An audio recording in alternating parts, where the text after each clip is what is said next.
รับการที่ได้สักครู่เมื่อถึงเวลาเวลา13 นาฬิกา19 นาทีเราจะได้เริ่มในพิธีในโอกาสนี้ขอแจ้งพิธีการของเจ้าเป็นพิธีการโอกาสถวายทานประสาทนกนักสติวีประสาทแก้วแหวนรูที่จะได้ตั้งมั่นแห่งสรีระร่างสังขารธาตุของหลวงพ่อพระครูบาบวรกิติโกศลอดีตเจ้าคณะตำบลเจ้าอดีตเจ้าอาวาสวัดท่าเตียนซึ่งเจ้าประสาทคณะสังฆาธิคณะสงฆ์พร้อมได้ร่วมเป็นประธานพร้อมด้วยทุกท่านพระครูพระเกศกาญจนาพุทโธทุกเจ้าพ่อเจ้าอาวาสวัดพระเถียรในฐานะเจ้าคณะตำบลเจ้าสิทธิ์กับดูในโอกาสได้บำเพ็ญกุศลตั้งแต่เริ่มแรกในโอกาสสัตตภวาแล้วก็ปัญญาสัตตภวาและสัตตภวาในโอกาสนี้ได้โอกาสเวลาที่ได้ออกเป็นพระราชทานเพลิงศพได้รับความร่วมมือจากคณะสงฆ์อำเภอสันทรายคณะสงฆ์ในตำบลจอมและคณะสงฆ์ในวัดพระเถียรพร้อมคณะกรรมการบริหารอดีตนักการเมืองสันทรายฝ่ายปกครองในกระทรวงมหาดไทยพร้อมด้วยผู้กำกับผู้ใหญ่บ้านและที่จะเป็นบุญกุศลในเบื้องต้นก็คือทางบริหารเทศบาลตำบลจอมนั่นก็คือท่านนายกเทศบาลเมฆพันโตพร้อมด้วยคณะสมาชิกสภาเทศบาลตำบลจอมและตลอดถึงในส่วนของแม่ครูพระสอนเมฆพันโตที่ปรึกษานายกเทศมนตรีตำบลหนองท้อในโอกาสพร้อมด้วยคณะสภาในเขตตำบลหนองท้อทุกคนได้ร่วมกันในการที่ขับเคลื่อนการงานที่ได้มีถึงแม้ว่าทางงานได้มีการทำบุญฉลองวันหลวงแต่ก็ยังหายเลยต้องสู้เพื่อแสดงออกซึ่งความกตัญญูเป็นอาภรยบูชาคุณของหลวงพ่อพระครูบาบวรกิติโกศลวาทิธรรมอาภาโนนามสกุลพาอดีตเจ้าอาวาสวัดพระเถียรอดีตเจ้าคณะตำบลจอมผู้ได้ถูกแก่มรณภาพในโอกาสนี้แล้วตอนนี้รอสักครู่นะครับรอสักครู่ในส่วนของพิธีการส่วนในห้องเวลาที่ได้ประกอบพิธีนั้นทางอาจารย์ที่ได้ประเรียนในส่วนของรวมด้วยกันที่ได้ประกาศที่นั้นก็คือประจำหน้าที่ของท่านในส่วนของที่ได้มีการคัดกรองนะครับเป็นเตรียมมือกันเรียบร้อยคือเรียบร้อยหลังจากที่มีการส่วนพุทธมนต์การเรียบร้อยแล้วนี้เอาออกจะได้ประกอบพิธีได้คือการลงหน้า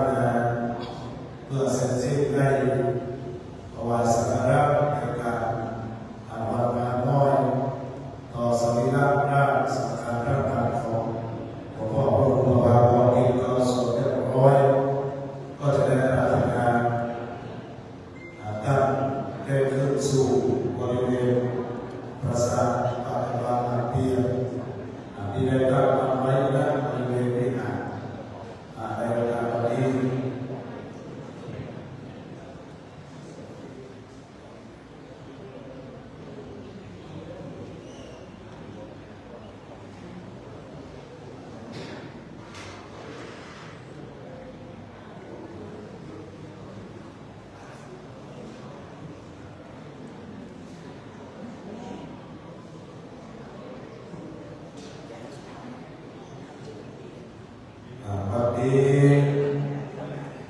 ประสงค์อันมีหลวงพ่อพระครูโกศลธรรมวิจัยหลวงพ่อเจ้าหน้าศักดิ์สิทธิ์เจ้าว่าพระพุทธหลวงได้เป็นต้นเป็นประธาน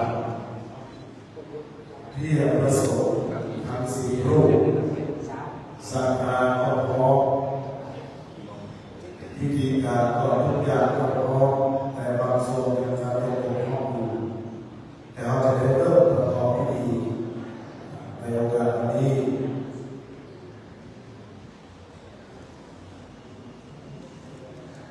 วันนี้ได้เวลางานศพแล้วจะได้ขอเจริญพรเรียนเชิญท่านนายกชัชวาลเพ็ญคำพรหมพร้อมด้วยแม่ครูพระสอนเพ็ญคำพรหมได้เป็นผู้จุดเทียนผู้บูชาพระรัตนตรัยถวายเครื่องสักการะพระรัตนตรัยเจ้าหน้าที่ได้เรียนตามนั้นบัดนี้ท่านนายกชัชวาลเพ็ญคำพรหมนายกเทศมนตรีเทศบาลตำบลหนองจอกพร้อมด้วยแม่ครูพระสอนเพ็ญคำพรหมที่ปรึกษานายกเทศมนตรีตำบลหนองจอกได้ร่วมกันอธิษฐานจิตอธิษฐานใจจุดเทียนผู้บูชาเครื่องนมัสการพระรัตนตรัยเราได้มองตรงที่ประการ สำรวมกายสำรวมวาจาสำรวมจิตใจตั้งมั่นการกระทำจิตของเราเป็นบุญกุศลเมื่อท่านประธานได้อธิษฐานจิตจุดธูปเทียนบูชาพระรัตนตรัยแล้วจะได้รัตนานิมนต์ท่านพระครูปราณเกียรติไกรกัลยาณพุทโธหรือเจ้าน้อยเจ้าว่าวัดพระเหียรเลขาธิการเจ้าคณะตำบลหนองจอกศิษย์ยอดกตัญญูได้เป็นผู้จุดเทียนธูปเครื่องนมัสการทองน้อยนักสรีระร่างสังขารพระขันธ์ของท่านพระครูประภากรกิจโกศลครูบาอินทร์อาภาพโรอดีตเจ้าวาดวัดตะเกียบอดีตเจ้าคณะตำบลหนองจอกณโอกาสวันนี้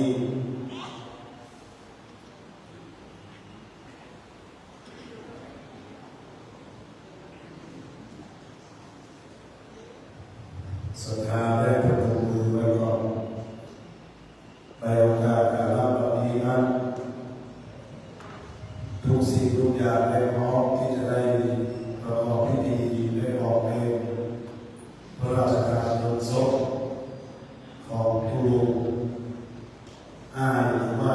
ลาอินคำอาภาพโรนามสกุลมานา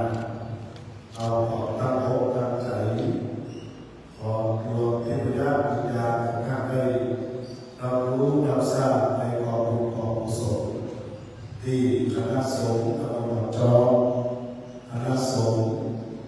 วัดพระเหียรและคณะสัตยาผู้นักทุกคนได้ร่วมบำเพ็ญกุศลในการนี้เรียนเชิญอาจารย์นี่ได้กล่าวคำบูชาธูปเทียนดอกไม้กล่าวคำบูชาพระรัตนตรัยสมทานศีลรับศีลในเบื้องต้นไปก่อนในวันนี้เรียนเชิญท่านกราบพระองค์การนะครับกราบหนึ่งกราบสองกราบสามอีก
สังฆังสรณังกัจฉา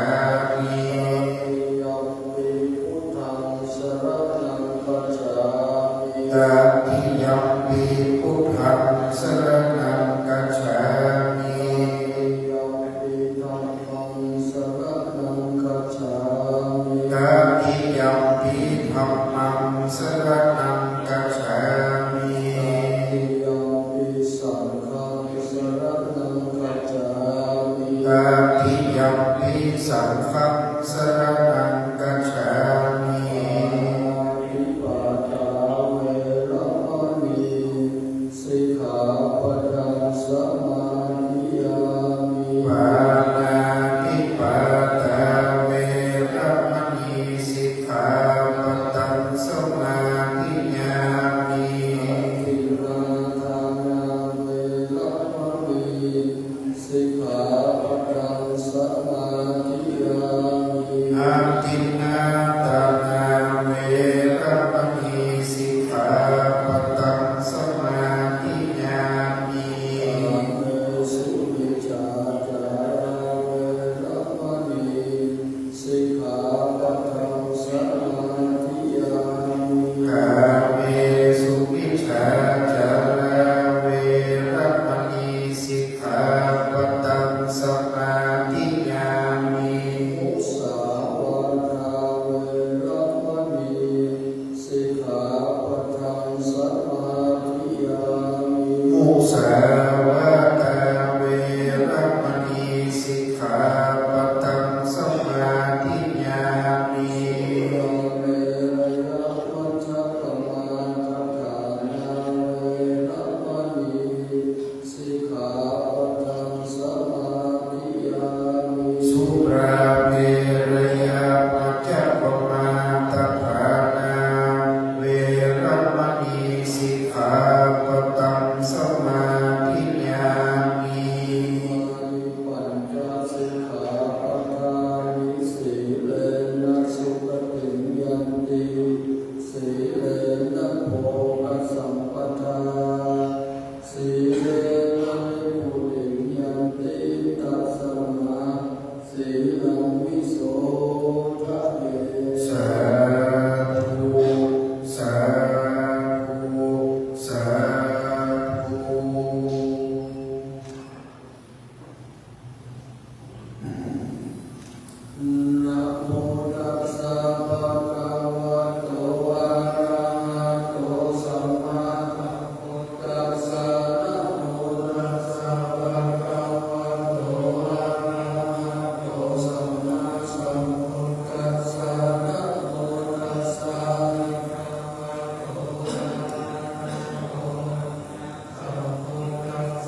วันนี้ตามจากที่เห ที่บ้านกองเมืองล้านนาเชียงใหม่สะทรายหนองจอกตากเดือนเอาจะได้ปล่อยล้อตั้งพระครูประภากรกิจกุศลอดีตเจ้าคณะตำบลหนองจอกอดีตเจ้าอาวาสสลาได้แปลงภาษาทิพยที่มามารัตนภาษาโรงเรียนทองตากโบราณพญาโลกอัศดีโบราณบ้านเมืองพุทธตาภาษาแล้วก็จะได้ภาษาปอยล้อเพื่อจะเรียกว่าปอยล้อแห่งสังฆะตามจารีตธรรมเนียมพุทธภาษาที่มนต์พระสังฆเจ้าจตุรวรรคสี่รูปเทศธรรมปัดปอนตามโกศาสังเขตพยายามเจ้าเรียบร้อยจตุรทิศทิศที่หนึ่งพระครูวิริยะทิศที่สามทิศที่สองพระครูโสมทิศศีลภูมิวัสัมปสัพท่านอาจารย์พระครูอรุณวรปัญญาเจ้าคณะตำบลวัดฟ้าห้วยและท่านอาจารย์พระธิการโสมพงศ์สุภาพเจโรวัดหนองไคหลวงเทศธรรมสี่เจนภาษาและยาน้ำปัดปอนตามสังเขตติเจนภาษาโลกอันภายในวัดตากเหลืองเป็นในยามเช้ายามบ่ายนี้พระสังฆเจ้าเจ้าคณะผู้ปกครองสู่มัธิกาเรายังไม่ได้กล่าวโอกาสการภาษาเตือนเพื่อถูกต้องตามโบราณต่อจากนี้ไปจะได้กล่าวสู่งานประธานและโอกาสเวียนการภาษาเพื่อถูกต้องตามแบบเล่าต้องห้าปักสุขุมเกณฑ์สังเขตยาน้ำอ่านตามแล้วจะได้อาราธนาสังฆธรรมหลวงพ่อพระครูประภากรกิจกุศลลงจากที่หาแล้วจะทำการปล่อยล้อล่าภาษาไปทุกภาษาหลวงและมีขั้นตอนโดยละเอียดดังนั้นงานทุกงานพระครูอาลาหาถีราเป็นงานใหญ่สัพพะต้องช่วยกันเด้อก็เดี๋ยวจะได้กล่าวผู้ฟังว่ามีขั้นตอนอย่างไรพ่อบัดนี้ขออนุญาตโอกาสเวลาได้กล่าวถวายตามมหาสาเที่ยวนิมันคำตามโบราณนักบัดนี้ครับอิตังโนสัพพะวะพุทธุภการนาติเสสัตตานังวรังตัคขินายากายะวะเลวะทิวะเลมโนตัวเลสัมทิยาภมะเทนะวะสัมทิยาภมะเทนะวะกายะกัมเมนะวะวะทิกัมเมนะวะมโนกัมเมนะวะอธิฆะโตสัมปัจจุปนะโตสัมอนาคตโตสัมสัพพันโตสัมขมันตุโนโยสัมมิสิโนวะโพธิโมเดนะนังสะเสนังมะหันติวิเกโยสัมโพธินาคัจจิวะนันตญาโนโยโลภุตตโมตัปปนามานิพุทธังตัปปนามานิธัมมังตัปปนามานิสังฆังสุรนันโตโหโตเทวสังฆาโยดุราฟังเราฟังราเทวทานามโมอันสหิตยูกูวิมาทุกจะฟังเสียงสากล่าวอันคาจะกล่าวภวันที่กล่าวของการจักเทวดา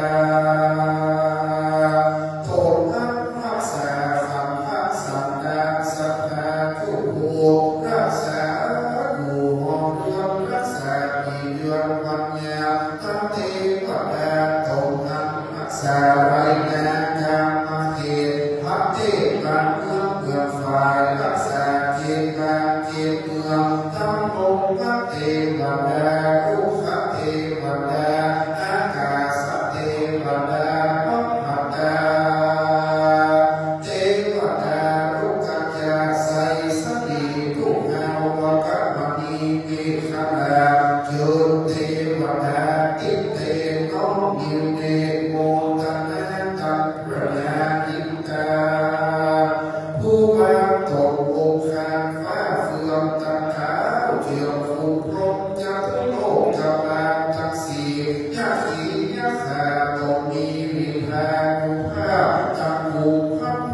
ไปดีตักแม่ห้าไผ่แม่กรณีสาลีกุตามะมาตรงจำปุ้งแต่ตรงจำบาตรงจำนับยาหมายตามตั้งพระยามาตรงใจหาหาวยิ่งเจ็บเต้าไปบนบนอากาศไปใจว่าพรมีเทวดารักษาว่าถ้าเปลี่ยนหนองจอมสักสายมันโมเกียงเชียงใหม่หาพันกรณีเศรษฐที่มีเป็นเก้าปกครองอันเชิญม้วนหมู่เจ้าเข้ามาสู่โมตะนาทางซึ่งบรรขีญาเจ้าสมณสภาในมูลสภาผู้แทนทั้งหลายจะได้ยืนทางในที่ทางกาลปณิยามีน้ำจูบจะมีเที่ยงแท้ที่มีสาธุสาธุโอกสัมพันเตข้าแต่พระทิพย์ไหมรัตนาคำแก้วพระแก้วเจ้าทั้งสามพระการมามีองค์สมเด็จพระสัมมาสัมพุทธเจ้าเป็นเจ้าเป็นประธานกำลังพระสัมมาเจ้าและพระสัมมาเจ้าทั้งพระแก้วทั้งสามที่นางเลยพาเสือพระแก้วรัตนาในโลกามาบุคาตมะอาหังวันตาอิสิรักษาโอไว้ด้วยหัวแม่แห่งข้าพระเจ้าทั้งหลายทั้งที่ข้ากาลปณิบังเกิดใดมามีเจ้ามหาสมณสัพพะและมูลสัพพะบุคาทั้งหลายทั้งภายในและภายนอกภายในมามีทั้งพระผู้ประหลาดเรียนไกลกัลยาณพุทโธสวาธุเจ้าน้อยเอขานุกาเจ้าคณะตำบลหนองจอมเจ้าอาวาสวัดตาเปลี่ยนสืบวัดแต่งมาทั้งพระภิกขุสังฆะและสามเณรจุโตโหแห่งห้องภายนอกอายมีท่านนายกชาวชาวาคุณครูประพัฒสอนเล่งคำรงนายกเทศมนตรีตำบลหนองจอมปกกับนำผู้ใหญ่บ้านสารวัตรแพทย์ผู้ช่วยรองนายกเลขาที่ปรึกษาประธานสภาสมาชิกสภากำลังแก่บางแก่วัดนามวัดเลขวัดอาจารย์วัดวิยาวัจกรวัดและสถานที่ยอมมองวัดท่าเวียนจุหลังหอหลังเมืองเฮาแก่หมู่กิจใจตาลาจุหูจุคนตาคนก็ตาเป็นตนและเป็นประธานก็ได้มาเล่นหา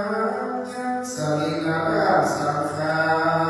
รให้หลวงพ่อท่านพระครูประภากรกิโกศลอดีตเจ้าคณะตำบลหนองจอกอดีตเจ้าอาวาสวัดตาเวียนหาอันตรวิเศษตัดที่มีมโนรณภาสุเสียงเขตอนาลเพศอันเป็นคนอันเอาตนไปสู่พลังโลกภายในวัฏโอยน้ออันนี้แก่วัฏสังขาราอันว่าสังขาราคำที่นั่นเลยบอกมันบอกเทียมรู้ความเอียงไปมารู้จะลาเขาแก่ก็เว้นเว้คนใดแม้จะหลบหนีไปกันใดก็ถึงบอกโอนทั้งเจ้าใหญ่ขุนพลและราษฎรก็บอกโอนจากเมืองมรณะสู้พระพุทธาเทเทเพื่อได้รู้จักเหตุในจาราสงสารปัจจุใจนาก็ไล่ฆ่ามาในพญามัจจุราชกลางแห่งความตายย่างพันตายไว้ในยำหามาในความเขาคำจะนาเพียงโกเพียงการไว้ใน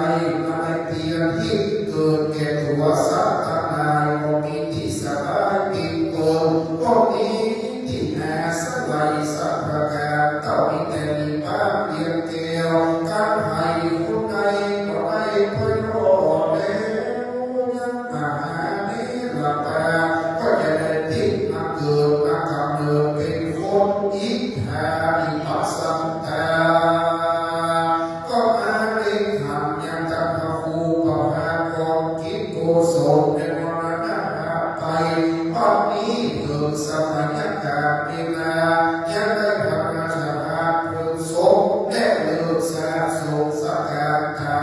ผู้นำประเวณีล้านนามีแต่เบาสังสายของโจมตาเทียมแต่ปะเก่าเจ็บโบราณตั้งมาจากพระภูปะเพียงไกลกัลยาณพุทโธสาธุเจ้าคอยทั้งทั้งสัพพะจะเพียงน้อยใหญ่ก็ได้ไปขอว่าจากนายช่างสนาวัดภกีฝีมือดีจะไม่มาปางเป็นพระสัตย์ใหญ่โอลาเกติพญาธิมานนำหลวงแอมปังหวงพิกาตูสะอาดพิจิตราได้แค่ขอเดชะบารมีข้าพระผู้ทรงพงกิตติพัฒน์พระอุบาอาชญาภูเจ้าพระอุบาบุญหลวงพระกอกการพวงสมุกงานเดียวเลี้ยงเจียงใหม่เป็นนายช่างใหญ่แพ้ภาษาคำแต่น้อมนำตั้งไว้เป็นปราศาสตร์ใหญ่รูปพญาโนภัสดินินข้าสมุโนแต่ลูกศิษย์พระพุทโธเลิกแสบสงสะแผดตั้งอุบาก็มาแผ่รูปสมุนานโนใหญ่หัวอัฐิเป็นรูปแก้วพอจังแฟนมีปีโมเวลีไปไปตั้งหางต้นตั้งใสกับสุวรรณหงส์ขนเลื่อมลายเป็นจะโรวินาดูสะอาดโสภาพับหูกระพริบตาวัดแต่ควงหาพิพาวิตานาสีขาวดูเบิกเบาตัวใหญ่ต้องหักใบใส่ผู้หอยงามโชดช่อยลอยหลังสิบดำจะบินขึ้นเมฆฟ้าต้องหักตัวใหญ่กลาแต่ไว้หลังต้องใส่ประสาทคำได้น้อมนำทรงธรรมาดูสะอาดใสสีหาความมีวัวความและวัวหายเป็นเจิมใจโยกทั้งเสาประสาททั้งเสาขอแง้มเกี่ยวล้อไปมาทรงล้านนาทำมาพรูงามสง่าราศีขาวเขียวมีแดงแหวนดูสะอาดตาเป็นประสาทล้านนาตกแต่งตามติดแต่งแต่โบราณปากกาบาแต่งไว้ยอดประสาทใส่กันโกงแย้มเหนือเมฆโหดเมฆฟ้าพระราชดาลูกกินนารีกินนาราแห่งฟอดแอมชะออนดูแอมนักนาสะอาดตาโสภาน้ำยิงยอดประสาทงานจิตอันไม่ใส่ไว้เป็นพันธาสุวรรณชักคำตาโตแดงการพิมพ์แดงใส่ไว้ใบให้หอยวัดแดงกาพระพายเจ็บไปงานต้องแสงสุริยาจาเรื่องพระภาคสีขาวโดนรังแผ่ววิลาดูสะอาดใสสีผ้ามากมีประดับไว้เสาประสาทใส่ลูกเทวดาเทวดาประนมมือเทวดาถือเครื่องสูงและดอกไม้คำกระจายนานำลูกเทพนมเข้าใส่ลายประจำแยมดอกไม้ใหญ่ประดับประดาหม้อบูรณะขัดอาณานาแผ่เวใส่บางสูงบางแซ่และแอในบางวันเครื่องสูงอันประดับล้อมรองประสาทงามพิลาตามโบราณมีประสาทน้อยมีสีแดงตามพิมพ์แป้งเขาอีกน้อยใหญ่กับสีประดับดอกไม้มีหลายจ้าในลายสีนำตาหิมพานต์มีลายพันนารูปสัตว์นานาสานานาโมดางามพิลาใส่เย็นนาแก้วรูปของแก้วสัมราเป็นที่พญาธิมาดังพาสาคุนอินทาเจ้าฟ้า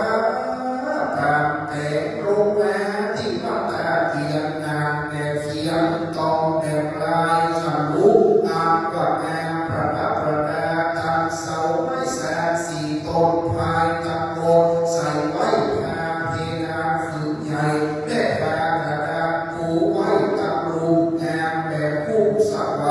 ประสาทใหญ่ต้องพักสติลิงจะได้การยังพระมหาเถระพระภูพภากรกิจโกโสเลิกแทรกโศกสะกา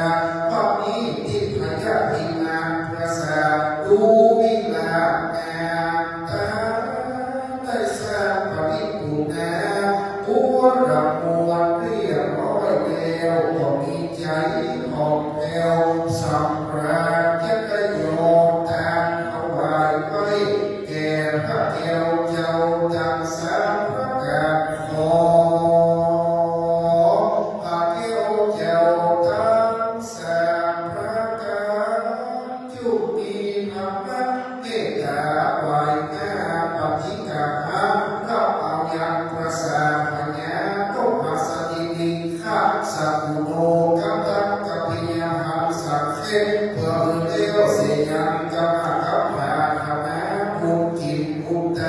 จะได้รู้ที่สาขาไปหาพระมหาเถระผู้มรณะ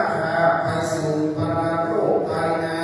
มีนามกรจิวรหลวงพ่อจันทร์พระครูประภากรกิจโกศลอดีตเจ้าคณะตำบลหนองจอกอดีตเจ้าอาวาสวัดตาเบียนหากความวิญญาณอยู่สถิตเสถียรสัพพะในทิพยาทิอันใดขอบุญกุศลอันใหญ่จุดใดเป็นจุดจอดไฟดวงวิญญาณหลวงพ่อเพื่อได้ฉันได้บริโภคเพื่อได้พ้นเสียยันติญาเพื่อได้พระเสียยันติทุกข์เพื่อได้เกิดสุขในที่คากาบัดนี้แม้บัดดวงวิญญาณหลวงพ่ออยู่ไกลสุขวิสัยไปขอรอขอรับเจิญเจ้ายอพระเดชะขาเทวบุตรเทวดาโทมีอิทธิฤทธิ์แก่กล้าจุนำประวัติข่าวสารการติดตามทุกจอก็เพิ่มเติมแก่ดวงวิญญาณไปรอดมายามเจ้าเพื่อได้กลับกลายเป็นนำจำหำถือว่าข้าเขาไม่ไปรอดมายามฝ่ายเพื่อได้กลับกลายเป็นนำถีวัดแห่งพันหาไปรอดมายามนาเพื่อได้เป็นอาสนะที่อยู่และที่นอนไปรอดมายามตอนเพื่อได้เป็นข้าวตาหารที่เขาที่น้ำที่สิบประการเป็นอลังการอันประเสริฐเป็นรัตนมาวิมานมงเทียนทองเป็นสุวรรณเกิดคำกายฟ้าเพื่อเป็นดังมาอาจารย์ในเป็นปาพยาเขาหอเป็นเรือนาวาสัพเอาคำล้ำน้ำหาเสือใส่กินตาดวงวิญญาณจับพระภูมิพระกรกิจโกศลเมื่อเกิดในห้องฟ้าเลิกสวงสว่างมีน้ำตาอิพาตามหันต่อหน้าเป็นที่แล้วอย่าได้กาได้กาน้ำจุกจะมีวันนี้จะได้รับภาษาแอมวิลาโสภาตามโบราณนาขอจะได้มีพยานอันตรายในใจอาการฝากนามีขอไม่ได้อยู่ดีกินดีถ้านาต่อเต้าไฟเข้าประสาทสุขสกาไปยาววัดที่วังน้ำจุกจะมีตาอันเดปริสุทธังสุตินังวัฏเมกานังอาสวะขยามหันนิพพานปัจจโยโหตุโนนิจังอิทันโนมะหุหุหานาจัตตานังติจิวรัตตานังปังสุขุรัตตานังกัมปิญญหังนานังหาสารัตตานังสาปริวารัตตานังอภิญญาตัสสะภะนัสสัพพโลกิยะโลกุตละภะคะภะยาวะนิพพานังอรหันตาอรหันติมัคคะญาณังทินนังรัตนานังสัมมาสัมพุทธัสสะธัมมัสสะสังฆัสสะสัจจันเตนะปุเจนะพุทโธโนธัมโมโนสังโฆโนพุทโธกะระโมธัมโมกะระโมสังโฆกะระโมหิตายะสุขายะยาวะนิพพานปัจจโยโหตุโนนิจังปุริสัตตานังนิจังปัฏฐิปานังสามังปัฏฐิปานังนิพพานังปรมังสุขังต่อจากนี้ไปจะได้ต่อพระไตรอักสุกุลที่แตกหางยังโลงทองอันประดาไว้ตั้งซึ่งสันนิราชของหลวงพ่อพระครูประภากรกิจโกศลผู้ที่จะได้ต่อพระไตรจำนวน10ไปล้วนเป็นคณะสงฆ์ทั้งนั้นเราขอนิมนต์ตามลำดับแวดล้อมอ้อมยังโลงทองของพ่อไตรที่หนึ่งนิมนต์พระครูปริยัติวีรคุณเจ้าคณะตำบลพิมพ์ใต้วัดไซน์ในดินเรานิมนต์ครับไตรที่สองนิมนต์พระครูจันทร์สรการท่านอาจารย์ชาโรจันทสโรวัดผู้น้อยสักสายไตรที่สามนิมนต์พระครูธีระพระโลภาเจ้าคณะตำบลแก้ววัดศรีปิ่นชัยแม่นิมต่อไปนิมนต์พระครู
10 รูปนิมนต์หลวงพ่อพระครูโกศลพระวิจัยเจ้าคณะอำเภอสันทราย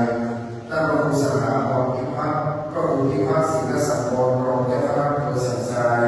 พระครูอรุณวราปัญญาเจ้าคณะตำบลหนองจอกวัดฟ้าห้วยพระครูวิริยะกิจพิสารวัดแม่แก้วหลวงพระครูโสภิตศิลภูมิวัดสัมมาสัพพระนิการโสภงสุขัจโรวัดหนองไผ่หลวงพระนิการอโนทุวัดพระโมวัดนาเหนียวพระครูพระกิติพงศ์กิติโสภโนดรวัดสัตยองและอาจารย์พระบริการใบสอนอิติเวทีวัดท่าไฟไม่ถึงกระมงครับ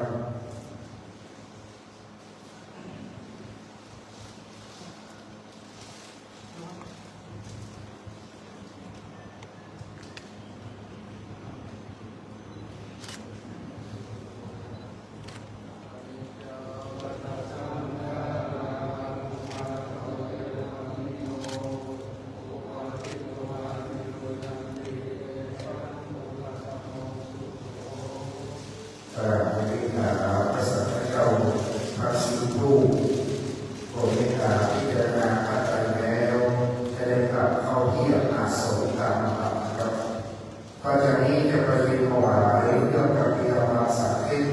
ต่อกษัตริย์เจ้าทั้งมวลเพื่อต้นเกียรติการพระพุทธพระนาคบูชา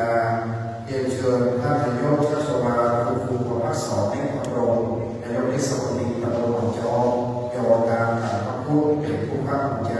ร่วมกับคุณครูประพัฒน์สอนครับช่วงที่2นะครับทางที่ใกล้จะเป็นการรับฟังเชิญท่านนายกอาณาบุญธรรมชัยโวและท่านนายกเทศมนตรีตำบลหนองจอกเกี่ยวกับการทำช่วงหนึ่งครับ ต่อไปที่หลวงพ่อเจ้าคณะอำเภอสันทรายเชิญครอบครัวของคุณแม่จิตนาแม่จิตนาเขื่อนแสงและคุณแม่ศรีอุบลอ่างรุ่งโรจน์ให้อาหารครับแม่จิตนากับแม่ศรีอุบลประคองถวายหลวงพ่อเจ้าคณะอำเภอ2 ท่านเลยเด้อแม่จิตนากับแม่ศรีอุบลเกณฑ์1 ชุดติดต่อมือต่อไปที่อาสมนะครับตามต่อไปนี้เรียงตามลำดับเดิม1 เรียนเชิญคุณชมเชยไลกรอำเภอพร้าวคุณนิคมไลกรพี่น้องจากเมืองพร้าวคุณพิมกองพาจากเมืองแป้งท่านประหลัดนิคมยิงโชว์ท่านประหลัดเทศบาลตำบลหนองจอกเชิญพระกำนันสมยศจากนิดพระกำนันตำบลหนองจอกเรียนเชิญท่านประธานสภาสุรินทร์โยชื่อท่านประธานสภาเทศบาลตำบลหนองจอกเชิญท่านสจ.สุพงษ์น้ำวิชัยผู้รับผู้ใหญ่ประจำอำเภอสันทรายท่านรองสมบูรณ์มณีกุลรองนายกเทศมนตรีตำบลหนองจอกที่แท้สังนะครับและมอบปฏิคณะอาจารย์ต่างหน้าเชิญท่านรองไพบูลย์ผาลินรองนายกเทศมนตรีตำบลหนองจอกมอบปฏิคณะครับ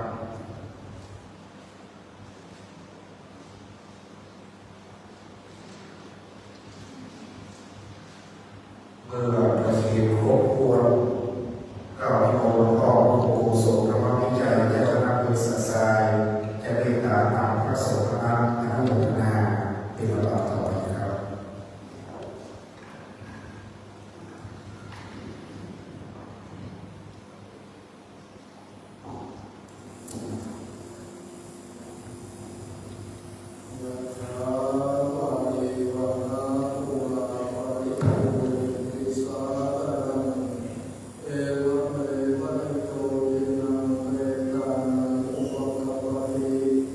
อิจิตั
พระเจ้าหลวงพ่อกับเนอวัดดา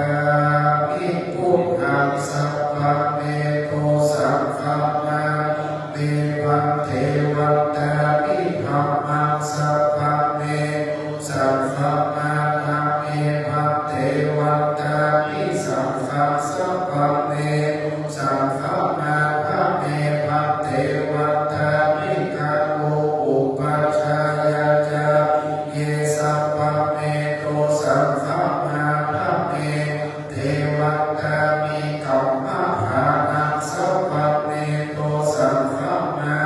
เมภะเทวัตตามินาราเมปะภะสีมายังสัพเมโตสัพพะมาเมภะเทวัตตามิเกติยังสัพพะภะภะเนสุปฏิทิตาสันนิระภะตุมะนาอิปุขะรูปังสัตตานังสัตตานังคะโลเกโลเกบรมะโลเกจัมพูนิเปรังกาทิเปสามิระภะตุโยสัพพะตุโยอะระหันตาระตุโยเจติยังกุติจัตุราสิกิสามาเสตัมภะสัมเพสัพเพปะทะเจติยังอะหังวัตตามิสัพพะโสสุนาพ่อพระโกศลพระวิจัยตัวมีภาษาที่อ่านคำเดิมวัตตามิพันเตสัพพะนาภะนาภัมธรรมาเมพันเตมยากตัมปุญญังสามินานุโมตัมปัสสามินาตัมปุญญังไมหังตัมปัสสาธุสาธุอะนุโมทามิ พุทธังโมอะระหะโตสัมมาสัมพุทธังสุขังปะทัง สาธุเราจะสูดหอมแห่งความและจะได้รับการพัฒนาหลักภาษาสถานการเตียนสตูสี่สตูนิมนต์หลวงพ่อเจ้าคณะอำเภอเป็นหนึ่งเราก็รองเจ้าคณะอำเภอเป็นสองได้หลวงพ่อพระครูโสภิตสิงห์คุณวัดสายภาษาเป็นรูปหนึ่งเป็นสี่รูปนิมนต์สูดหอมณบัดนี้ครับ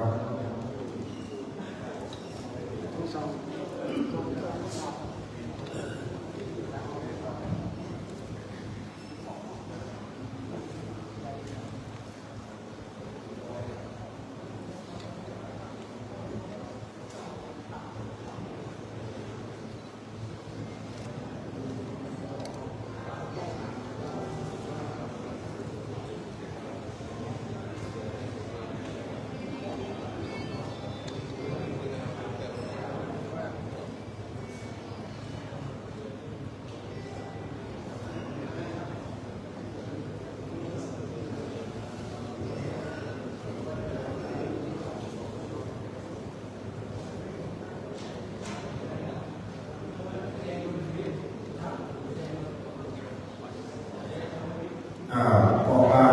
เราสะดวกไปไว้เองภาษาที่มาพูดเรื่องจะได้บอกเพราะว่าใครดูว่า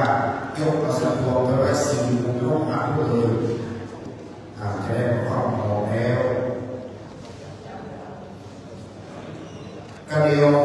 เราจะได้สู่มาพัฒนาหลวงพ่อผู้ประภากรที่กุศลจบเจโยกลงพองวากาวิหารที่ก่อนวากาวิหารใส่ไฟถึงหัวหน้าบดตั้งลูกตั้งฝั่งหัวหน้าบดโบราณก็บอกว่าอัมมัสยิตั้งสังขาร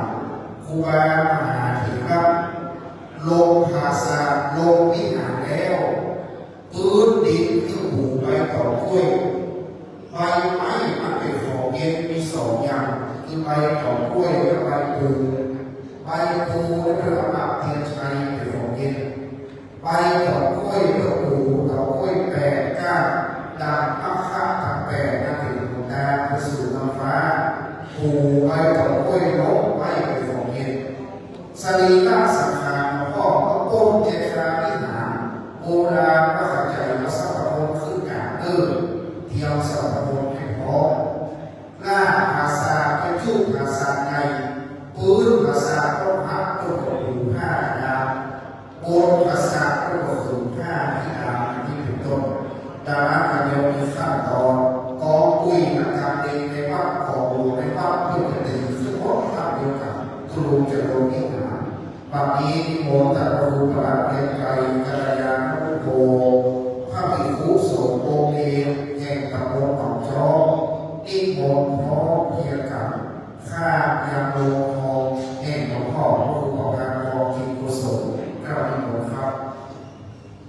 นิมนต์ท่านอาจารย์พระบริการทั้งสองที่เวทีวัดท่าไซ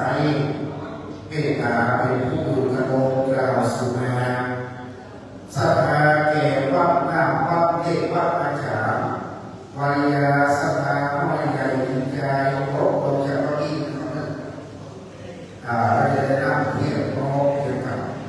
หน้าตอนนี้เดียวเป็นมองที่จะได้น้องเข้าสู่พิธีสาธุชนพระแก่พระราชวาจาศรัทธาทุกองค์ถึงวันได้พร้อมกับเดิมสมัยการเวลาที่ครูจะลาว่างแล้วน้องประนมมือขึ้น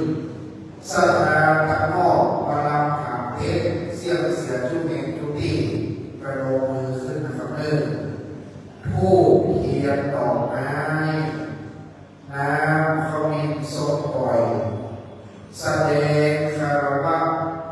ต่อสรีระสังขารธรรมตั้งพระโอภากรกิจกุศลตั้งเจ้าหากสมณะและมูรศรัทธาผู้ข้าทั้งหลายได้ร่วมเกินหลวงพ่อครั้งไม่มีชีวิต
พันเต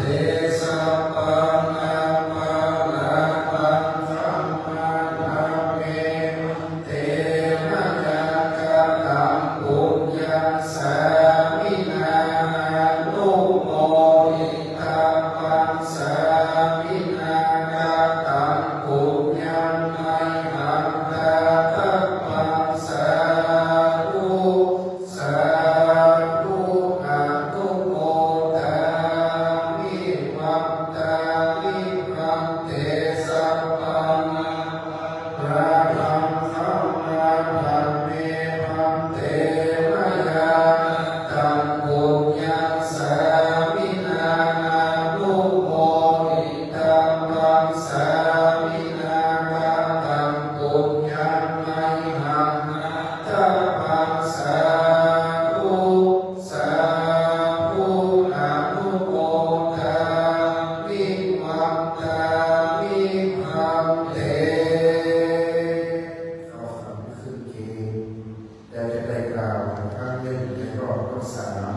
ที่โมงตาจารย์พระครูพระเพียงไกร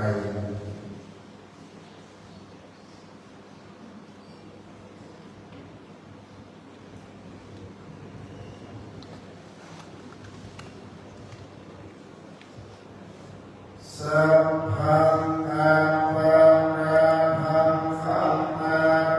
เมพันเตมยาจัตตังปุญญาสามินาโมทิตังปังสามินาจัตตังปุญญาไมหังปังสาธุสาธุอะนุโมทามิวัตตามิพันเตเป็นที่เรียบร้อยกราบให้เมตตาพระอาจารย์พระอาจารย์ไกรสอนที่พิเรนทีตั้งขบวนแถวขึ้นหอเราจึงจะยกสรีระร่างขึ้นลงไปตอนนี้ขอบรรยายยกสรีระสังขารขึ้นไว้อย่างที่หาก่อนผู้ที่ได้รับผิดชอบท่านยศรับผิดชอบสัญญาบัตรผ้าไทยทำไมแกเป็นผู้รับเรื่องโชเฟอร์ไม่แก้หลวงรับพยาการนะครับโชเฟอร์ไม่แก้หลวงรับพยาการนี่ขยับออกไปเลย ต้องกรณีซ้ายขวาให้กำเลยต้องกรณีซ้ายขวาให้กำนะครับโชเฟอร์ไม่แก้หลวงรับของการบริหารเอามาวางตะลุ่มกระสายไฟถูกเราทุกพร้อมก่อน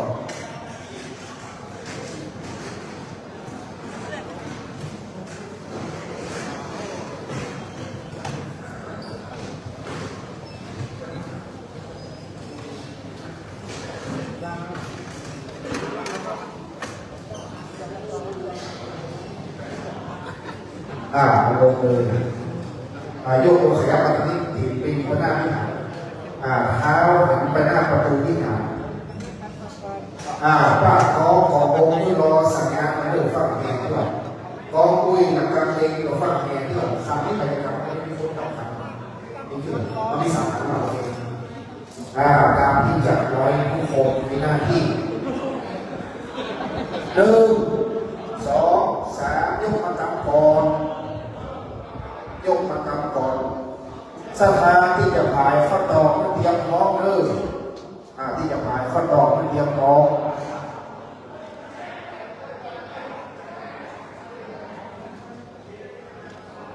วางลงวางลงก่อนก็ยังพอตั้งหน้าพวกกระเดิดพอของหมอไม่ได้รอกลับนะครับเจ้าฟอสก็ได้ลงไปรอประตูน้ำพุเด้อรอประตูที่สรีระสังขารตะลุงจะเข้าเด้อเดินมากันพอเจ้าฟอสจะเดินก่อนหรอกใครจะจูงตะลุงมากำเชือกรอไว้ก่อนเลย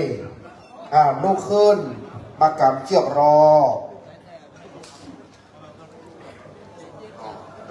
องค์เทศหลวงพ่อพระครูโกศลธรรมวิจัยจะขึ้นนั่งธรรมาสเสลียงนะครับอากาศตังมนเนี่ยลูกดูเป็นมันนักเห็นดูคนกับสัพพทนกลางสรีระสังขารที่ไหน อ๋อพี่นี่เราโอเคเอามากระตั้งคันใดพี่เอาปนจะคาก่อนดูเอาปนจะคาก่อนอ้าวจักเด้งเนอตีกองมุ้ยจักเด้งจักละครั้งเนอภาคกองของวงขึ้นแห่เนอตัวลุงจะลงจากวิหารแห่เนอตีละครั้งเด้งหอละครั้งเนอ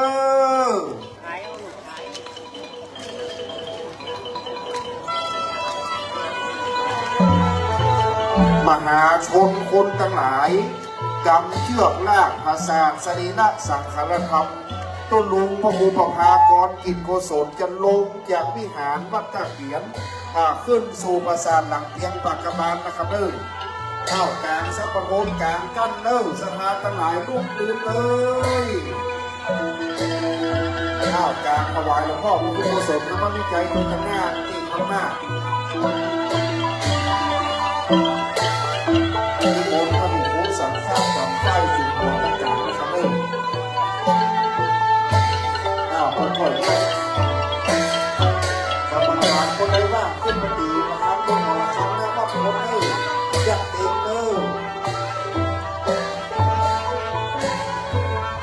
เข้าใจคนใดว่างขึ้นมาจับเองดูนะครับตีเองโบราณบ้านเมืองจับเองจริงๆที่กองหลวงตีกองหลวงไม่ต้องมุ้ยตีก็มุ้ยจับเองเอาละครับจับเองที่มาจะลงจะวิ่งแล้วจะได้ลากภาษาตามโบราณอนุญาตประเพณี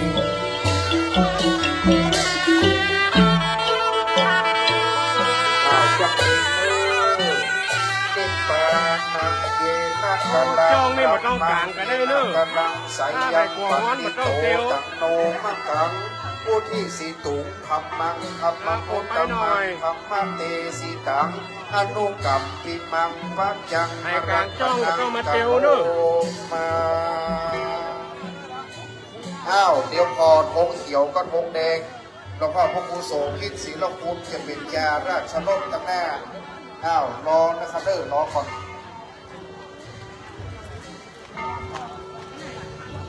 พ่อบุญมาลุงตุ๋ยลุงลงไปกับครัวตั้งหน้าตามหน้าที่คุณสัญญาด้วยที่มอบหมายไว้ฟังเพื่อนเตอร์สัมปโภสีฟ้าที่จากตลาดลูกตรงนี้จากตลาดลูกจากที่นี่เลยจะเป็นคนต้องยกโคแดงก่อนเด้อโคแดงจะไม่ไปพอว่าโคก่อนเด้อโคแดงแปลว่าหยุดโคเขียวแปลว่าไปเจ้านายที่สูงส่งยามปกครองไปชีวาประเพณีเจ้านาราสร้างปราสาทสูงเรืองรองเหนือต้นอัศนีลิงงามสิ่งนี้แถวเมืองพองประชามากเมืองนองล่าภาษาเขานอกนครสมัยก่อนล้านนาไทยศพคนใหญ่มีหน้าตาย้ายไฟที่นำมาจุดจรวดลิงให้ไวเป้าหมายคือปราสาทมีหม้อมากขาดดินไฟจรวดพุ่งรีเข้าใส่ติดเฝ้าไหม้ไฟลุกพันปัจจุบันไตล้านนายังรักษาที่เก่าก่อนภาษางามบวรเมจักศพยังคงมีภาษานักเมนทำให้เข้มเมนเพื่อนที่งามรับเรือทุกทีใส่ล้อเลือดยักหน้าไปเดี๋ยวนี้ทุกแห่งโหนประชาชนผู้ดีให้จักศพมาสำไรสู่ปัญญาที่นอกเบียงพุ่งส่งใส่ปราสาทงามที่หน้าของเอียงก็มีใครขึ้นเสียงหาว่าคุณเช่นโบราณลุงสามหานำทางสู่ปัญญาปัญญาแดนดงแดนที่พบโขงเตว่ายังสรีระร่างกายยังหากก็ฝังก็จะเผาที่ไม่ตกดำได้บัตวีตุกสามหาอนิจจังตุกขังอนัตตาสามหานำหน้าสู่ปัญญาที่เลิกทราบส่งสถานกิจการงานต้องทำตั้งเอารูปปีมะเสงดูน้อยเป็นปีเกิดหลวงพ่อจุกพระธาตุเจ้าพุทธคยาเมืองอินเดียย เยินหม้อไฟเอาหม้อไฟไปโดยหุ้มดอกไม้จันทร์แห่หลัวเงินหลัวคำแห่ไม้กิษณาแห่ไม้จับพระราชทานพับยศที่คุณลุงได้รับพระราชทานมากับนำหน้าไปรูปและทำหน้าแต่สัมภโภชเจ้าน้อยได้ตูมใจเป็นปอยล้อกับเจ้าน้อยสภาเคลื่อนไปเลิกห้ามหลัวห้ามฟื้นห้ามพระไรห้ามดอกไม้จันทร์ตามโบราณจะเคลื่อนทรงสกาดสู่สุสานพระเจ้าก็ออกแนววัดแล้วจะไปเข้าประตูหนึ่งด้านหนึ่งนะครับเด้อป้าคองของวงหลักการตีไปจริงๆเนอะยกพงเขียวยกพงเขียวขึ้นเนอะแบ่งพงเขียวเลยลากภาษาเนอะสาธุสาธุสาธุ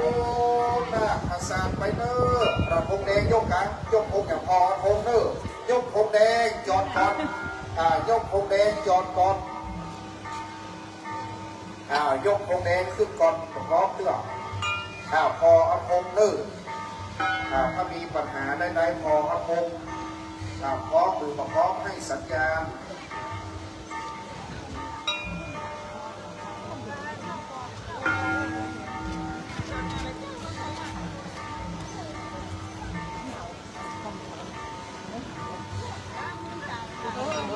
ยายแหลงเลยนะคะ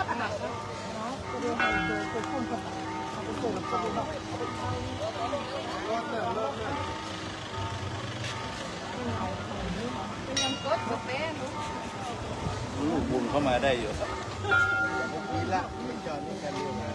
อ๋อมันจอดขวางไม่มาได้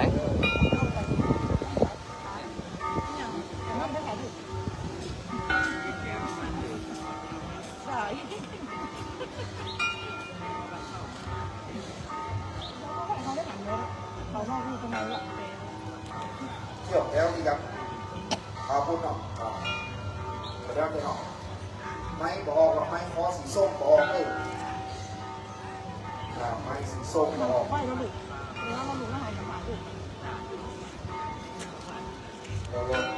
ขอเรียกตั้งแม่สาวเชือกไปก่อนนะครับ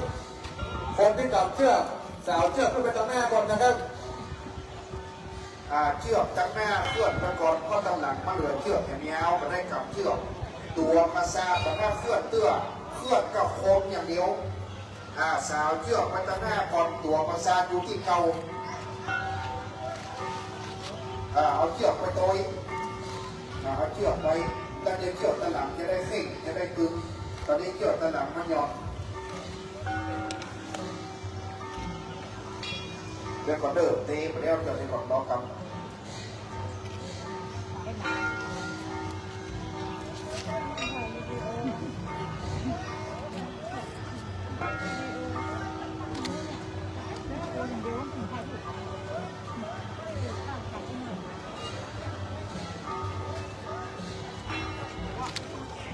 โบราณบ้านเมืองลากภาษาสังกัดมีอานิสงส์มากคนเมืองปักเก่าเชียงใหม่เชียงตุง12 ปนาเมืองราชาต้นลากภาษาอุบาสังฆะมีออกในความอานิสงส์คนปักเก่าคนนึงลากภาษาตุงวันลากศพลูกเจ้ามีอานิสงส์มากพัฒนาออกจากในธรรมอานิสงส์ทรงสกามอานิสงส์เสียศพทรงสกาผู้บามหาเอกมีอานิสงส์มากพวงโลกาหาที่จักรวาลก็ได้มหาชนคนทั้งหลายคนเลยลากเสกเลิกลากสมเลิกสร้างทรงสกามตามโบราณเอาไปยังสุสานปัญญาเต็มสังฆะเอาไปที่ปัญญาประกำเอาไปที่กิจการทางที่เป็นประชุมพึงเลิกสร้างทรงสกามตามโบราณมีธรรมเนียมบ้านเมืองสันทรายหนองจอมตาเขียนเป็นบ้านเมืองใหญ่ดังนั้นคนทั้งหลายวันนี้ขนาดเป็นบรรณาการคนทั้งหลายวันที่8 คนเต็มบ้านเต็มเมืองนะครับเนอได้ช่วยกันแต่ศรัทธาเราได้ร่วมด้วยช่วยกันนะจะได้ข่าวตุ้งผ้าขาวโบราณศพสังฆะอุบาจากตุ้งผ้าขาวเนี่ยเป็นบ้านเมืองที่ถูกต้องตามจารีตธรรมเนียมเชียงใหม่บ้านเขาสันทรายเชียงใหม่ เป็นบ้านเรือนที่แรกที่แก่ใกล้เวียง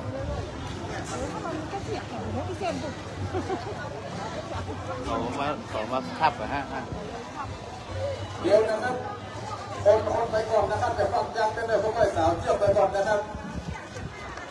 โคนเครื่องกับเชือกเอาเชือกสาวไปแต่ห้ามจับหัวประสาเตื้อจับกระเชือกเปล่าๆมาก่อนเพราะเชือกมันหย่อนมันประเคนเตื้อที่อยู่ทางหน้าสาวเชือกไปช้าข้างซ้ายเชือกข้างซ้ายสาวไปก่อนดึงไปทางหน้าคือมันเชือกไปทางหน้าก่อนเชือกมันหย่อนอยู่ตัวประสาทที่เดิมอย่าเพิ่งดึงประสาทจับเชือกไปก่อนสาวเชือกไปก่อนหักซ้ายสาวเชือกไปได้หรือยังโอเคมัดก่อนพอก่อนห้ามดึงเชือกเจอคนมัดก่อนคือคนมัดรถก่อนมัดล้อลากก่อนแล้วไผ่จะยุรถปูแงก็พอเด้อรถเป็นรถเครื่องยนต์นะเครื่องยนต์เนาะโอเคมีเครื่องยนต์ยุเหรอเด็กไปยุรถปูแงเพราะเด้อปูแงจะได้ยุอยู่ที่เก่าแล้วมีไปยุนะเดินยกของเขียวไปเด้อดีละกันเด้อสาธุยุรถปูแงกันเด้อปูแงมีไปยุ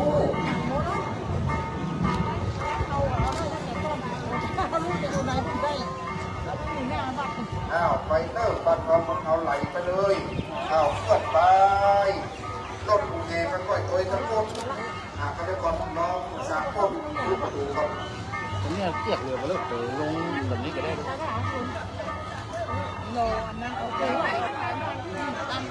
เวงโคเขียวสบัดไฟแววว่าไปได้พาสาเพื่อนไปเด้อพาสาไปดูดีเนี่ยรถผีข้าของวงไหลแค่นั้นนี่ส่งเดียวโดยประสานก็ได้เด้อเดียวโดยประสานแค่นี้ส่งเดียวกันโดยต้นประสานไปหลายดูล้อไปเลยไปข้าที่ประสานดูนะครับสถานที่อยู่ในวัดที่ปฏิโยคไปร้องงานพระพุทธหลวงพ่อวัดหลวงแขงหลวงพ่อไม่เต้หลวงพ่อสังขยอมเจ้าหน้าที่ประสานหลวงนะครับที่โบสถ์ที่โบสถ์รอพุทธเลยสถานย้ายปฏิประสานหลวงพุทธไปรอครับไปจะอยู่ใกล้ๆไปรอที่ประตูสักเข้าค่อยๆไปยังไกลอยู่เขาจะเที่ยว8 กิโลเลยจะทำฝั่งแล้วมีหลักฐานเลือกเลย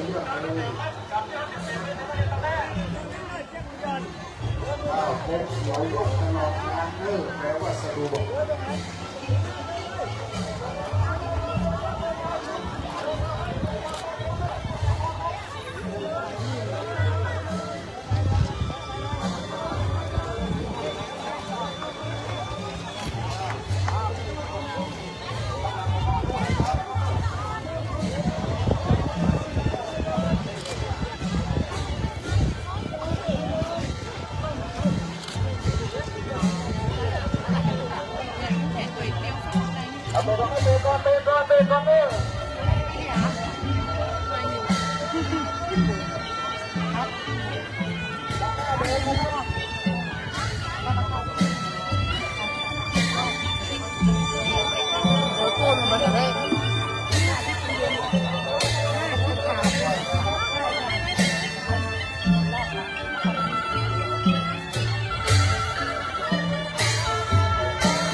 รถเลี้ยวเนอะรถเลี้ยวเนอะ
เดี๋ยวเนอะไปเกิดตั้งหน้า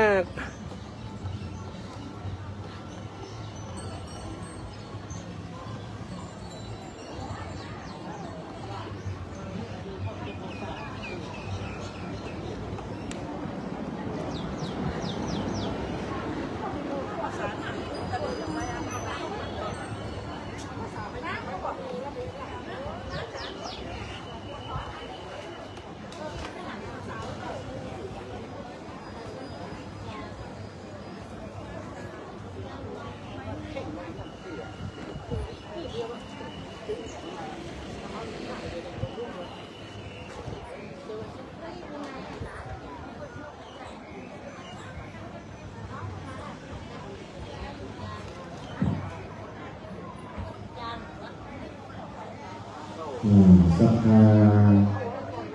ที่เราเริ่มหน้าที่นั่งให้เต็มเป็นคนจะพับคน50เลยข้อหาออกไปล่าศพไปด้วยสบายผีแห้งด้วยวันนั้นครูบาเจ้าว่ามานั่งพอครูบาเจ้าบุญหลวงคุณพบนั่งพอวัดครูบาเพชรคุณสาวของรายการเพื่ออิทครูบาเจ้าบุญหลวงมาดูเลยแล้ววันนี้ก็ออกไปล่าศพเลยมาถึงเก็บคน50หมุนหนักได้ไหมนะพ่อมาสบาย1ฮ้อนก็บอกฮ้อน2น้ำเย็นก็ได้กินก็ได้เตียวเหมือนกันนะแล้วนั่งเก็บคนละ50มาตาคุณลุงแล้วเรามีสภาอยู่ในเต็นท์รอวันที่8 เดือน4วันเนอะจะฮ้อนแบบนี้ก่อนเพราะว่าเดือน5ออกเก็บข้าวมานี่ละวันที่8ก็ใกล้เดือนเป็นมันเป็นถ้าเดือน5แงมเริ่มเข้าสู่หัวเลยเริ่มนะ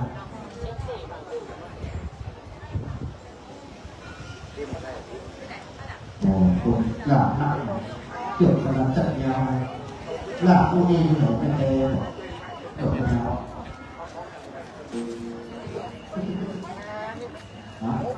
เราเป็นหลักกระเปงครับยอดเรียงแบบสัพพะโพนนี่เป็นสัพพะโพนผูกกับสัพพะโพนการรูปยังไม่ได้ยินเสียงแต่เต้นๆหนึ่งปุ่นขอไปอ้อมการสั่งซ้ายถนนต่อ3 แยกที่นี่ก็ได้มาก่อน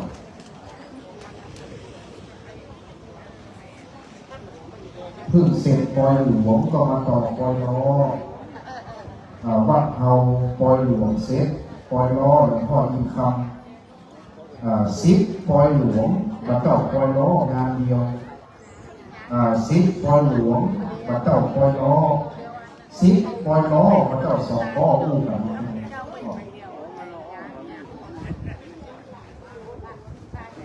คนว่าออกไปได้บ้างคนว่า10ปอยหลวงมาต่อปอยล้อ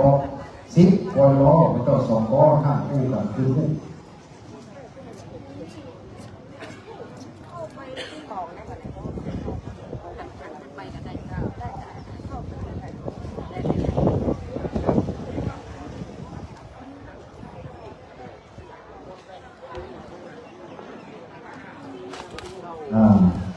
ได้ยินเสียงปะกองของวง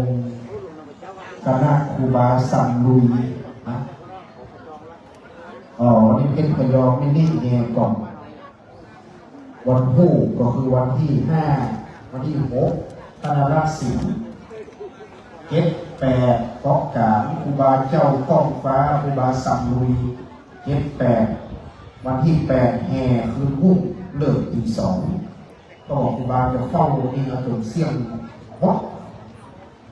เพราะว่าหลังจากที่ไปอยู่เชียงตุงไปงานพระสวัสดิวัดหลวงไม่ตุงครับครูบาครูบาวัดหลวงมันจะใส่ต้นพระอีกแล้วครูบาเจ้าหญิงอุตโมครูบาเจ้าอุโมก็ไม่เป็นภาษาเป็นนอนเงี้ยเกี่ยวมือเป็นแปดเลยขายโอ้รถไฟมาจอดนี่กันนี่หน้าภาษาเมืองเชียงตุงจากวัดไปหาไป15 กิโลสมัยตะโกนที่เราประมาณครูบาวัดยางแล้วก็18 กิโล5 กิโลครับ5 กิโลครึ่งของครูบามันรอที่15 กิโลก็ทำว่าเราจะหาว่าร้านเชียงตุงเชียงตุงลาบพระพุทธเจ้า15 กิโลลูกนี้เราเสียคนโอ้สุดฟ้ามอดีนเราลาบพระพุทธเจ้าขนาดงาน5 กิโลขายนะลาบชุดที่15 กิโลสถานก็เขาดูที่เขาแก่ที่200 เมตรถ้าดูเชียงตุงที่เขาน้ำ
เจ้าฟ้อนตั้งแถวรอเลยเพราะว่าใกล้มาถึงละเจ้าฟ้อนคนจะฟ้อนออกฟ้อนพระทรงสถานฟ้อนพระภาษาตุลุจะเข้ามาที่มณฑลมีกิจการเรียนภาษาพยาโรคภาษาดีสวยงามข้าวเจ้าฟ้อนตั้งแถว จ้าของหมดเลยได้เลยรู้เลยนะต้องมาลองเลยขอที่โคตรใส่ลงมาที่เขาเกิดเราเกิดนะเอาไปที่ต่อโอ้ของหนึ่งไม่กี่ของ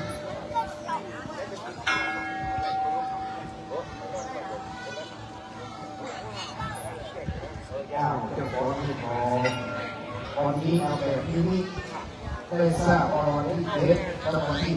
8ประมาณอำเภอสันทรายเริ่มทองก้อนเก็บจากที่โรงพยาบาลที่สิบโรงเรียนวาสังวีรับของที่โรงสิบวัดเกาะกลางสิบวาสังวีปฏิบัติงานเก็บ8ปฏิบัติที่โรงนี้จะขอ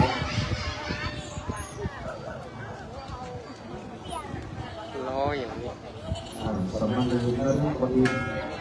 ถ้าพร้อมในที่วันนี้ขอไปดูเข้ามาได้ยินเสียงภาพพร้อมมีไข้เย็นที่พร้อมเลยไม่ได้อ้าวคนในวัดก็เสียงโป๊ะมือจะพร้อมกันเลยมันเองเลยเนาะมันเองจะพร้อมเลย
เร็วขึ้นหน้าน้อยนะครั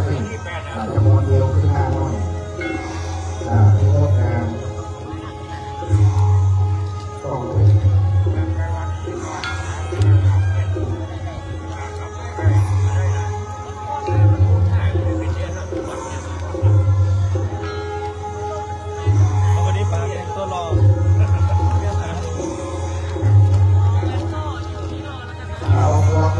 นาเป็นเรื่องของโยมที่หน้าสนาเป็นเรื่อง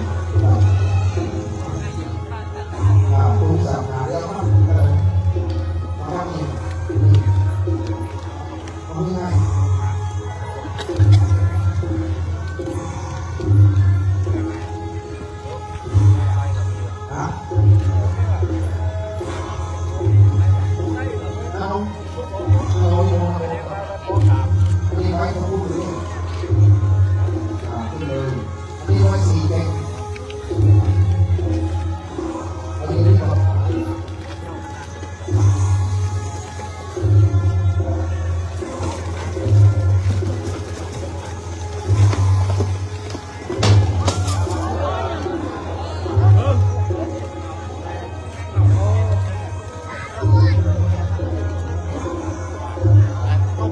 เรียบร้อย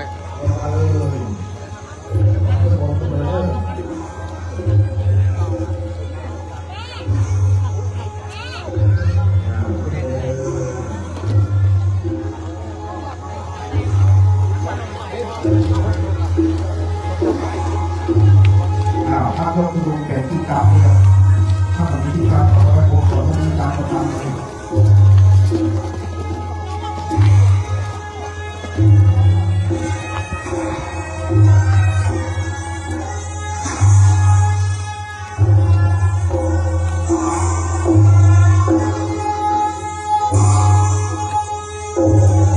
ครับหลวงพ่อ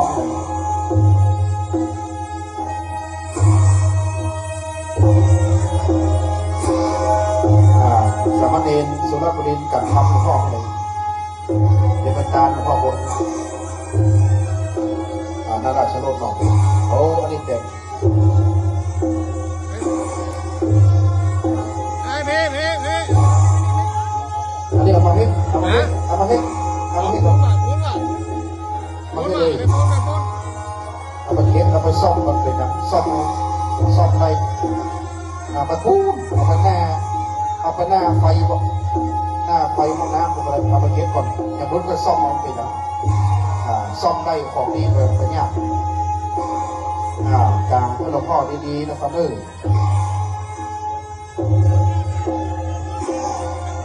เข้าที่หมู่เขาดีกว่าเอ๊ะบอกเอาหน้ามันเอาให้ก็ถอยก้นเขาดิเนี่ยบอกสถานจอดก่อนอันนี้จอดก่อนถอยมา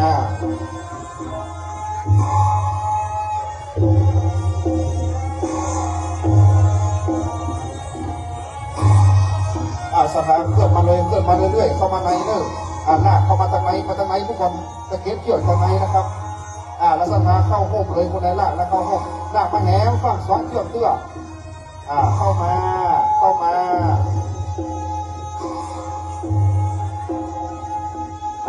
าแหมเคลื่อนมาเนอะเก็บเชือกหน้าศาลาหลังพุ้นเนอะ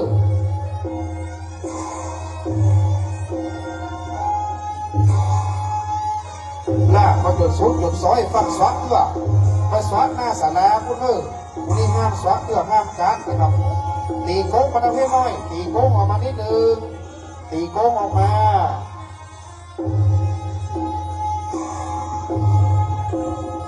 ขยับมาเชือกตีเข้ามาในผู้ทำงานปุ๊บมาฟังโค้งเลยค่ะมาโค้งเฮ้โค้งเสาเฮ้มาโค้งตัดเสาขยับไปเลยเลิกไปแหบ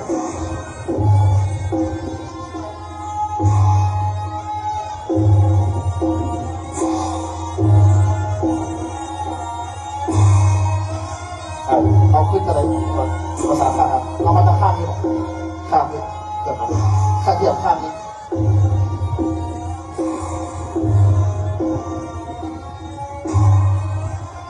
เกิดมาเลยขอบคุณหลวงพ่อพระครูโสภิตศิลปูลวัดสันประสักวันนี้เป็นนายทัพหีราชนกนะครับหลวงพ่อสันประสักชูนมเขียวครูบาหลวงสันประสักวันนี้พระครูโสภิตศิลปูลเป็นจ่าเป็นนายสารถี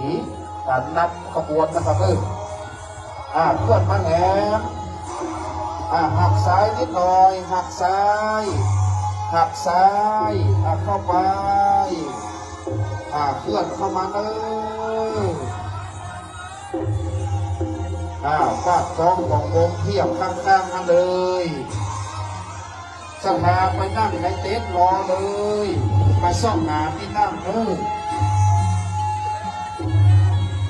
ขยับเข้ามาแหมมือพบเข้ามาถึงบ้านถึงเมืองงดงามมีความเพียรมีจารีตมีประเพณีงดงามอีกนะครับเจ้าฟ้อนตั้งแถวทำไมตั้งเกียร์ตั้งงานอย่างเกียร์เจ้าฟ้อนเดินแถวเข้าไปเลยเข้ามาเลยสักมาเข้านั่งเต็นท์ตัวเดิมมาแล้วเพื่อนนะครับไปนั่งเต็นท์ก่อน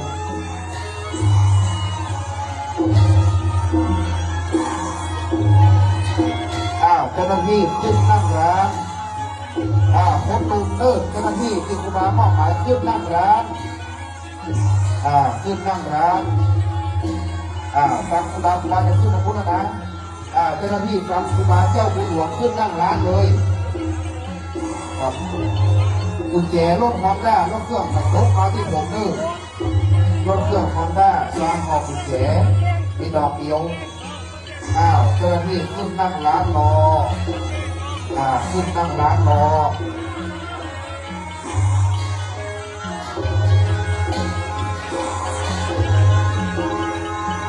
ขึ้นนั่งร้านเรา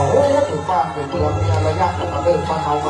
สถานไปนั่งเต็นท์เขาเดินมาอยู่นี่ได้จะเป็นรถนะคนมีเต็นท์ไม่นั่งมานั่งเก้าอี้เลยคนนับขณะวันทำงานเลยวันที่8ไผ่มาช้ารับรองว่าจะได้จอดรถนี่ฟังครูบาบุญหลวงผู้ที่ขึ้นนั่งร้าน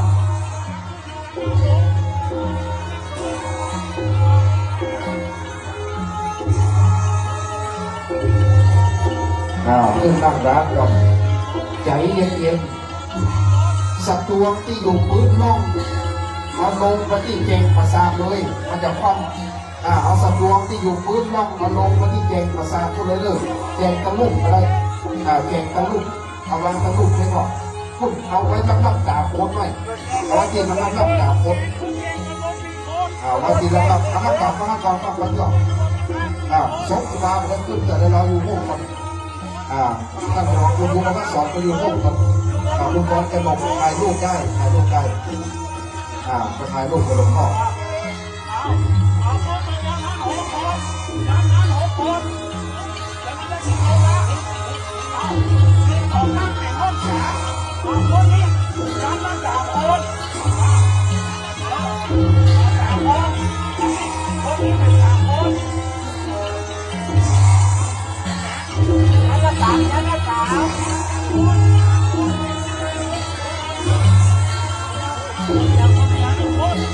นิมนต์พระครูปรัตเตียงใจยานยานมุโกไปเกณฑ์สัตว์กันเทศหลวงพ่อขอไปดูหลวงพ่อเขาจะเกณฑ์สัตว์กันเทศเอาพอหลวงพ่อพักผ่อนก่อนเพราะว่าหลวงพ่อเมตตาสำหรับไปดูครูบามหาบุรุษ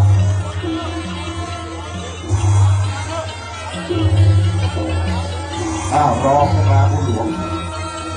รอฟังครูบาปรบมือให้เจ้าฟ้อนขอบคุณเจ้าฟ้อนเจ้าฟ้อนเข้ามุ้งกันขอบคุณเจ้าฟ้อนนะครับปรบมือเจ้าฟ้อนต่อจากนี้ไปฟังครูบาเจ้าบุญหลวงนะครับก็จะสั่งการเอาสรีระสังขารครูบาขึ้นตั้งไว้บนโลกพัดระวังผ้ากันไปเอาผ้าออกก่อนปล่อยเข้าไปไหมโอเคเตรียมเลื่อนมาเลื่อนมาตะวันออกหมู่ตะวันออกทับซื่อตรงมาตรงใจเย็นๆฟังครูบาบุญหลวงกันเคลื่อนออกมาแหมตั้งสายทับตั้งปลายครับตะวันออกวางลง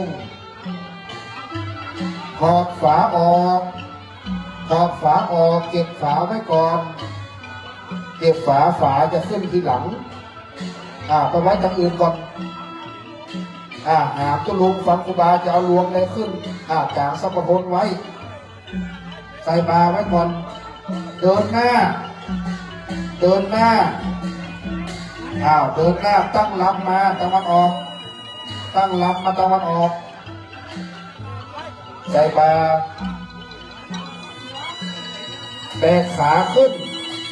มูตะงัดกลับไว้ก่อนฟังไปไหนเตื้อมูขาขึ้นก่อนขาขึ้นก่อนเตรียมมาพูดเลย ใจเย็นๆเอาขาขึ้นก่อนหมู่ตำบลครับใจเย็นๆแบบว่าฟังเด้อเคลื่อนช้าถ้าเคลื่อนมวยมันจะพลาดช้าใต้ฟ้าเล่นงามจ้าเรียบร้อยจึงก็เป็นปัญหาจ้า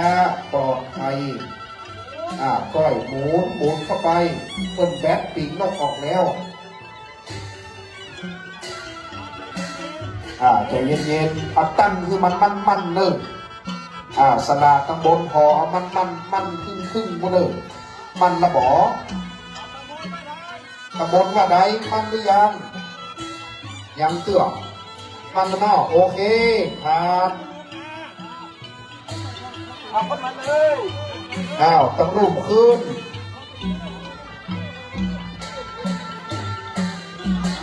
ค่อยๆนึกตำบลยก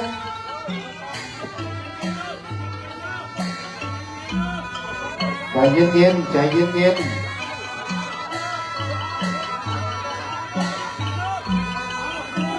ก้อยขึ้นไปก้อยส่งไป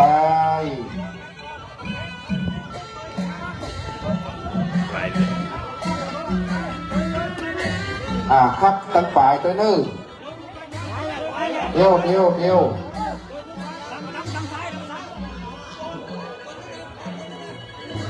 ขึ้นไปก่อ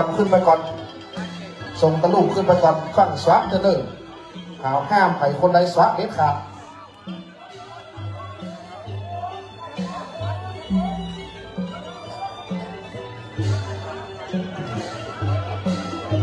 ส่งคนขึ้นไปแหมส่งคนตุ้มขึ้นไปแหมส่งเข้าไปยุเข้าไปส่งเอาแหมสาธุ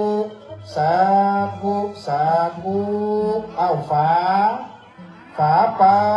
เป็นขั้นเป็นตอนนี่ฮี่ครูบาเจ้าบุญหลวงปัญญาอย่างนี้เป็นคำเนียมปฏิบัติได้สนองงานอาชญาครูเจ้าครูบาบุญหลวงวัดเกาะกลางก็จะทำเป็นขั้นเป็นตอนงดงาม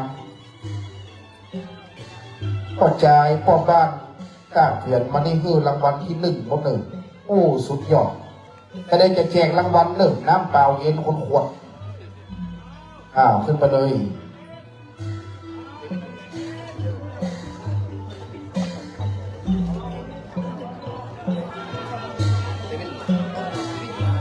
เดวิดมาเพลงก่อนเดวิดมาที่หน้าภาษานี่ก่อนข้างๆนี่ก็ได้เดวิดห้องเพลงเซฟประจำวันตาสภายต้องฟังเดวิดก่อนเดวิดจะห้องเพลงเป็นอาจารย์ยะปุญญาเดวิดมาตั้งเหนือภาษาเพลงมาให้เลยเอาเข้าประลำเลยผู้คนเข้าประลำท่านครูประพัฒสอนเอาไปไว้ที่ห้องเอาไปไว้ที่บนรถอย่างประกาศคนอันจ้าเลยเดวิดมาให้เลย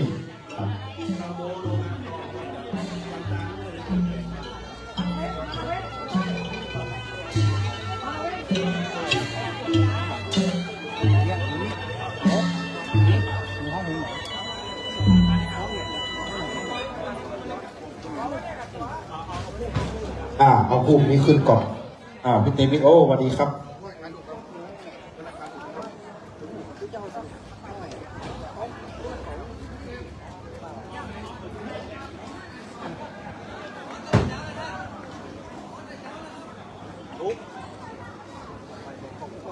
สุดยอดประสาท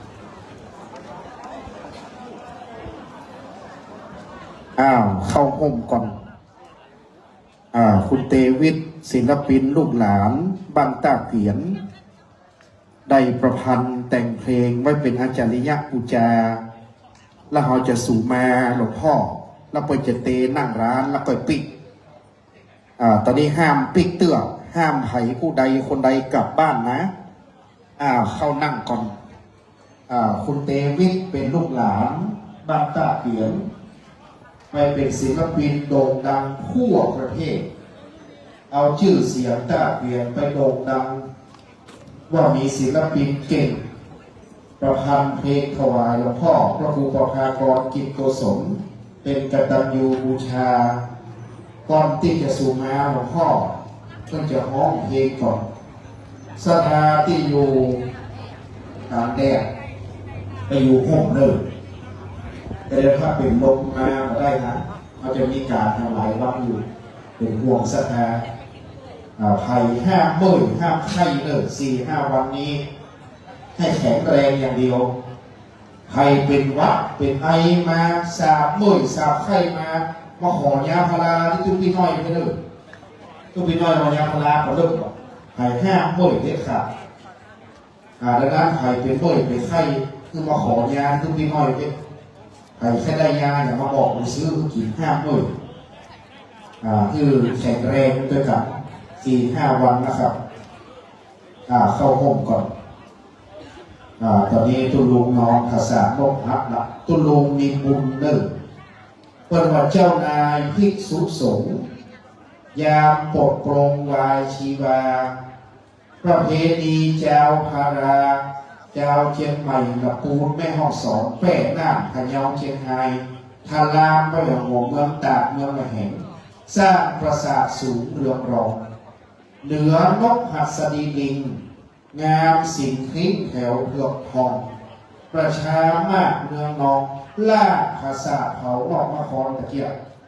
ครูบาเจ้าหลวงวัดเกาะกาเปิดเป็นอาชญาครู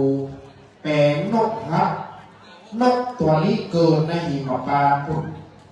หินกำเนิดเกิดในหิมพานต์มีรูปหัวดูเป็นช้างมีรูปหางดูเป็นหงส์ดูนกกระหงเลื่อมลายเป็นจรงค์หันซ้ายหันขวาทับหูกับที่ตาก็เป็นงวงอ้างนิทีตอนนี้นกมันเหลียวมาหาเตือกมันหอมแต่หน้าซื่อก็จะมาออกผู้หญิงวันนี้หลวงพ่อมีบุญได้นอนนกไม่ใช่ว่าใครจะนอนนกฮักก็ได้ต้องเป็นเจ้าฟ้ามหากษัตริย์พระนิคุครูบามหาเถรได้นอนนกนอนเรียบร้อยแล้วคนก็เอาศพลงนอนไหนตามจารีตที่เมืองเชียงใหม่คุณเตวิทลูกหลานท่าเปลี่ยนประพันธ์บทเพลงถวายหลวงพ่อเป็นกตัญญูจะได้ร้องเพลงแล้วออกกระสุนาตุลุงขอเสียงปรบมือเพื่อลูกหลานท่าเปลี่ยนศิลปินชื่อดังคุณเตวิทจะได้แสดงความกตัญญูขอเรียนเชิญครับ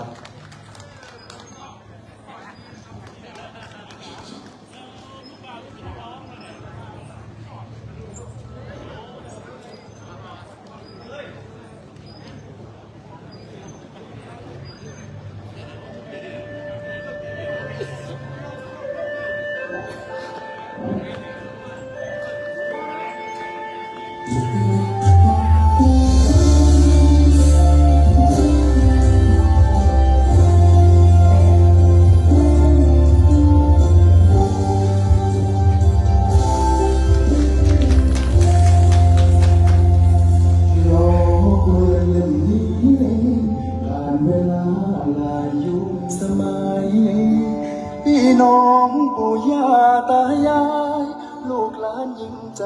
สืบสายผูกพันได้ชื่อหมู่เฮาท่าเกวียนดังแสงเทียนนำทางปิดบ้านวัดท่าเกวียนเป็นที่สำคัญเปรียบศูนย์กลางห่วงจิตห่วงใจท่าเกวียนแห่งนี้มีร่มโพของเฮาทุกคนพระครูประภากรกิจโกศล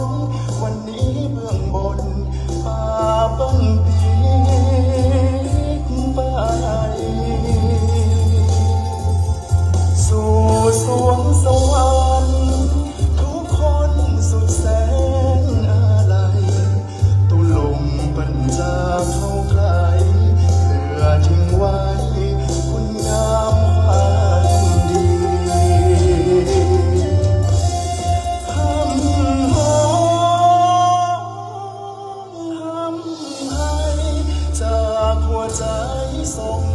บนนั้น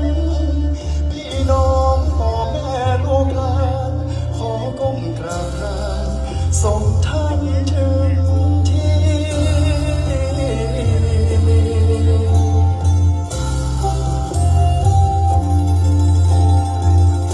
ช่วยกันรักษาล้อเกวียนเล่มนี้ดีสืบไปแหมหลายหมื่นปีขอความดีท่านจงอุ้มชูล้อเกวียนเล่มนี้ยังคงต้องหมุนต่อไปพระครูประหลัดเกรียงไกรเป็นศิษย์ยอดกตัญญู ผู้นำรักษานักพัฒนาท่านน่าเชิ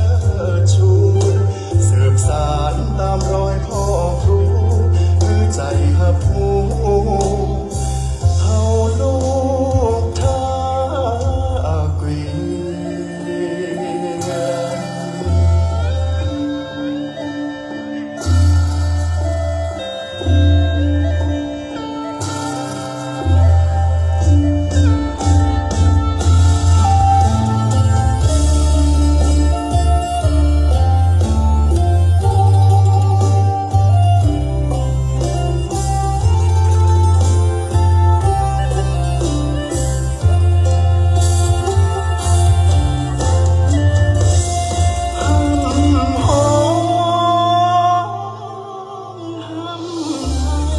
จากหัวใจส่งไปบนนั้นพี่น้องพ่อแม่ลูกหลานขอก้มกราบลาส่งท่านถึงที่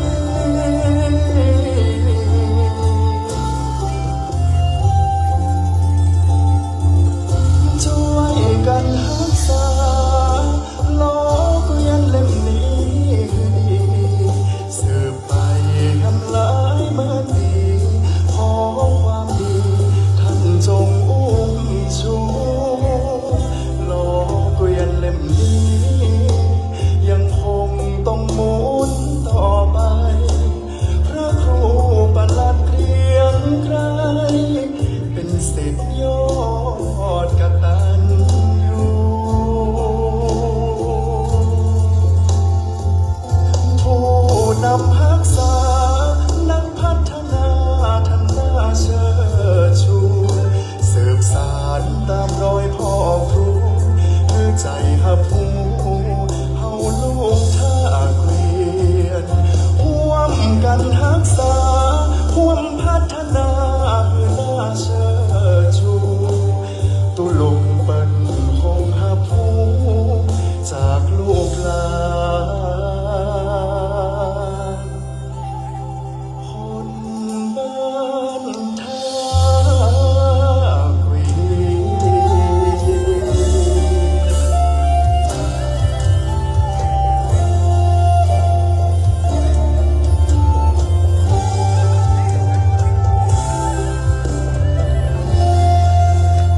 ขอเสียงปรบมือคือคุณเตวิทลูกหลานบ้านเฮาบันลักลืมบ้านเกิด อันนี้เป็นตัวอย่างคือลูกหลานเยาวชนว่าบ้านเกิดเมืองนอน รากเหง้าที่เขาเคยอยู่เคยเป็นมา วันนี้เพิ่นบันลักมีการมีงานแม้จะมีชื่อเสียง ก็บันลักตุลุงพระครูประภากรกิจโกศลบันลักตุปีน้อยบันลักสภาบ้านเฮาสุดท้ายงานใหญ่มีก็บันลักงานบ้านเฮาขอบคุณคุณเตวิทขอให้ได้บุญกุศลด้วยความกตัญญูกตเวทิตาธรรมอันนี้เป็นคุณธรรมอันล้ำยิ่งจะเป็นบุญทุกสิ่งคุ้มครองให้แก่เราทั้งหลายศรัทธาประนมมือที่ยืนอยู่คือนั่งลงที่ซุกหมวกคือถอดหมวกศรัทธาที่สวมหมวกถอดหมวกที่ยืนอยู่ก็คือนั่งลงตึงโมดตึงมวลคือมณฑลพิธีนี้สงบเงียบเรียบร้อยที่สุดพอไปบนผาซาพญานกหัสดีลิงตัวกล้าสกุณานกใหญ่ เป็นสัญลักษณ์แห่งการทรงสักการะหรือทรงสักการผู้มีบุญตุลุงพระครูประภากรกิจโกศลหลวงพ่ออินคำมีบุญยิ่งบุญที่หนึ่งได้มาเกิดใต้เขียนแห่งห้องบุญที่สองได้เป็นเจ้าคณะตำบลหนองจอมบุญที่สามเป็นตู้เจ้าหลวงตนดีบุญที่สี่ได้ปะลูกศิษย์และก็ได้ปะศรัทธาดีมาปะใส่พระครูประหลัดเกียงไกรตุปีน้อยเป็นลูกศิษย์มาปะใส่ศรัทธาตะเกียนอุปถัมภ์สันนิบาตตังเข้าถ้าศรัทธาวัดเฮาบดีตุลุงบ่ได้นอนนกตุลุงปะลูกศิษย์บดีตุลุงบ่ได้กินใหญ่ตาหลวงอย่างนี้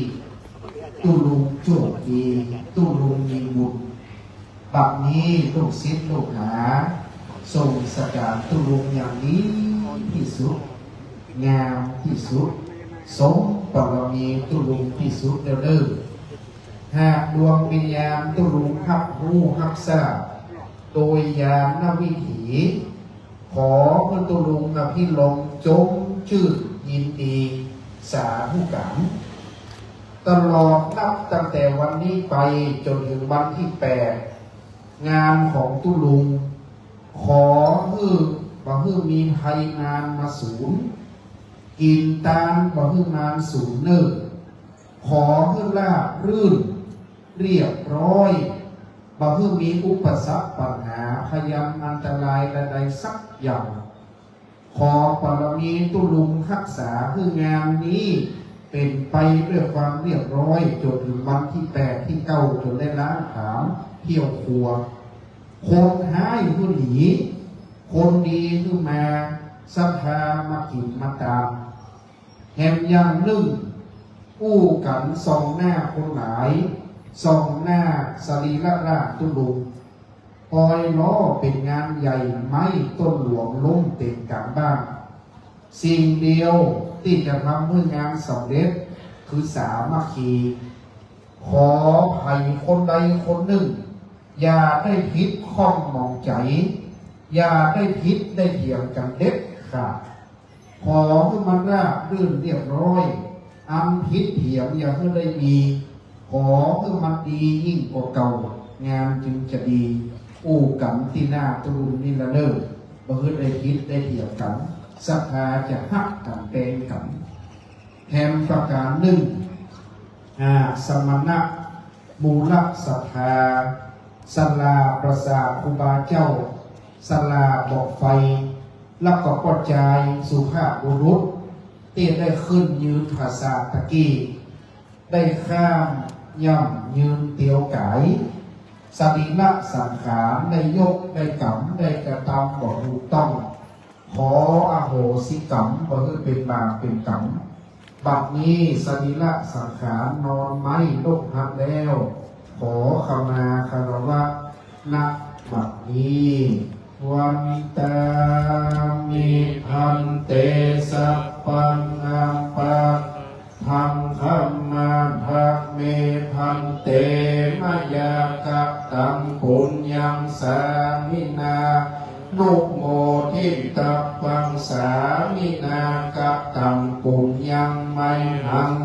ตัปปังสาธุสา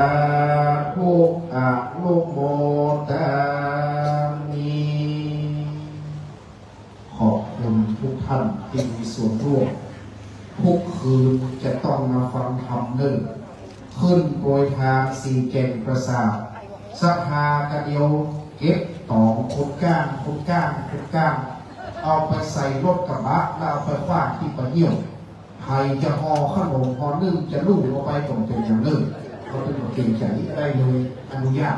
โอ้ยแม่จะห่อขนมก็จะห่อนึ่งเอาไปได้ถ้าใครห่ออย่าเอาใส่กระบะ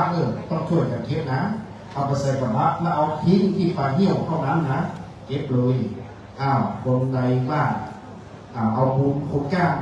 กระบะไปจะไปใส่กระเดี่ยวรวมเลยโปรยทาน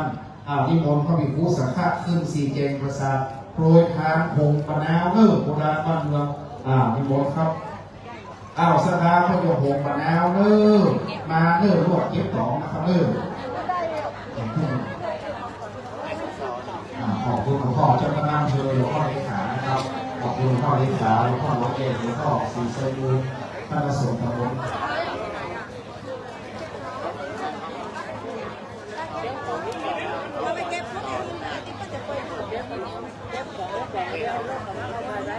อ้าวเก็บเลยอ้าวรถกระบะไหว่างเสียสละจิตอาสา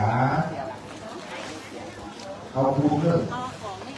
โตเฟอร์วัดคำแท่นรับหลวงพ่อตวนนะครับโตเฟอร์คำแท่นหลวงพ่อหลวงพ่อขอบคุณท่านหลวงพ่อตวนทุกวัดครับขอบคุณหลวงพ่อใจรองครับขอบคุณหลวงพ่อครับหลวงพ่อคุณสอนสิ่งที่เราต้องการอ้าวโหมาโหเลยคุณเงยไหนเงยเลย